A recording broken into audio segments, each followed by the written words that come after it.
Welcome to this explainer. Okay, I want you to just think about modern aviation for a second.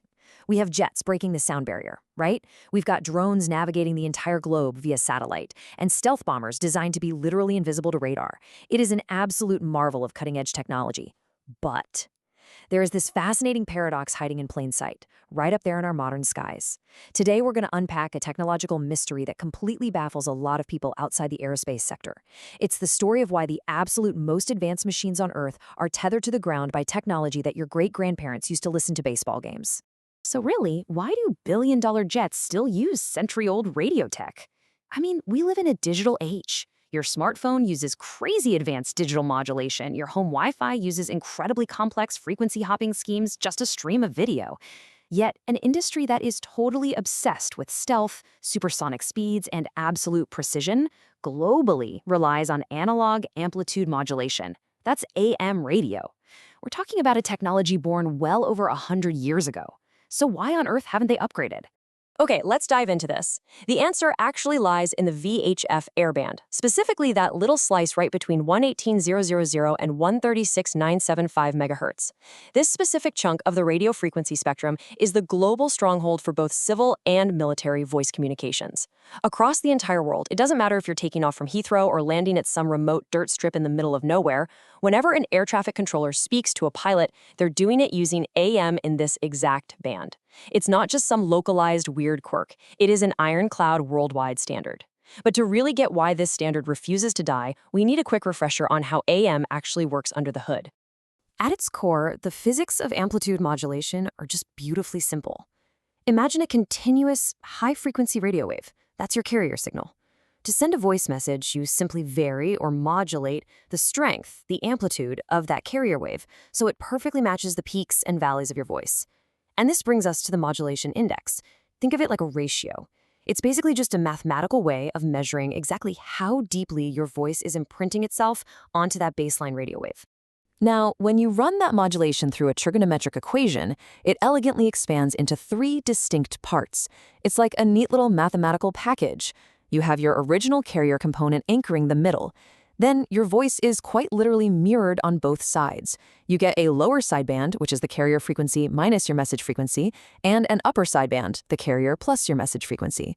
This mathematical simplicity provides incredible robustness in receiver design, which makes the actual physical equipment remarkably reliable.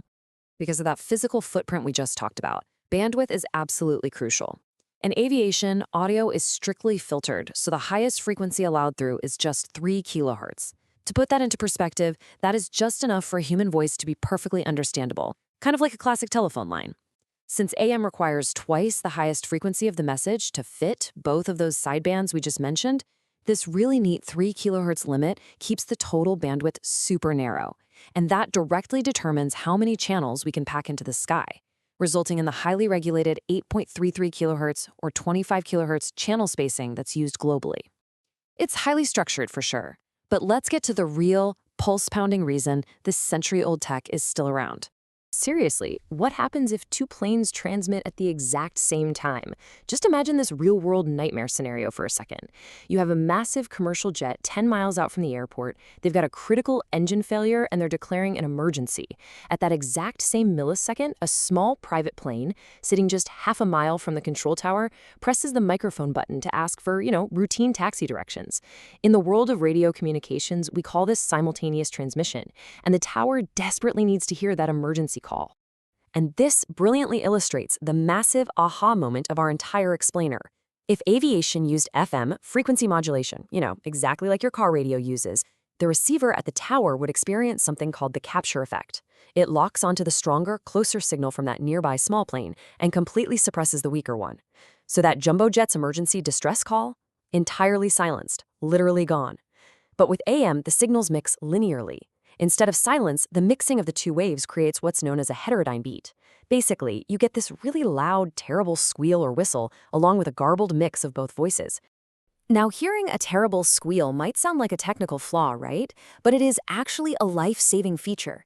That garbled noise instantly alerts the air traffic controller that a transmission was blocked. They know immediately that someone else is out there trying to speak.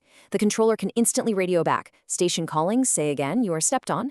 This provides vital, immediate situational awareness. It's a built-in safety net of physics that modern digital and FM systems simply struggle to replicate safely without layering on incredibly complex protocols. Now, what's really interesting about this slide is how it highlights AM's massive drawbacks. It definitely isn't perfect. Its biggest flaw? Power inefficiency. Even at 100% modulation, a staggering 67% of the transmitted power is completely wasted just generating that baseline carrier wave. Only 33% of the power actually exists in the sidebands where the information, the actual voice, lives. For modern battery-powered systems, throwing away 2/3 of your energy is a huge problem, and it's exactly what's driving the shift toward digital spread spectrum technologies in basically every other field. Beyond just wasting power, AM is incredibly susceptible to noise. Because it relies entirely on changes in amplitude to carry the message, the receiver physically cannot distinguish between your true voice signal and random amplitude spikes caused by static on the environment. We're talking lightning strikes, aircraft engine ignitions, or even just the electrical noise from onboard motors. They all create massive interference. This means sensitive AM-based legacy navigation equipment requires extensive, super heavy physical shielding just to prevent noise from completely drowning out the navigation signal. So, with those massive power and noise drawbacks, you might naturally assume the rapidly advancing drone industry would just abandon AM entirely, right? Surprisingly, no. AM still has highly specialized, absolutely crucial applications in the drone age. While modern drones definitely rely on high-speed digital links for telemetry and control, they still have to interact with our human-dominated airspace infrastructure. For example, if a drone crashes, its emergency locator transmitter broadcasts an AM homing signal on the 121.5 MHz civilian guard frequency. Furthermore, we are actually using drones right now as incredibly efficient tools to fly down the glide slope of runways to inspect and calibrate instrument landing systems. How? Simply by measuring the depth of modulation of the AM signals. The aviation industry is slowly implementing VHF digital link modes, but let me tell you, the transition is agonizingly slow. Why? Because digital systems suffer from what we call a cliff effect. You get a perfect, crystal clear signal right up until you don't. It abruptly drops out into terrifying silence. Analog AM, however, features graceful degradation. If an aircraft is flying out of range, the static just slowly builds up. A pilot can intuitively hear the connection getting worse, and in a real emergency, human ears can often still decipher a faint voice screaming through heavy static.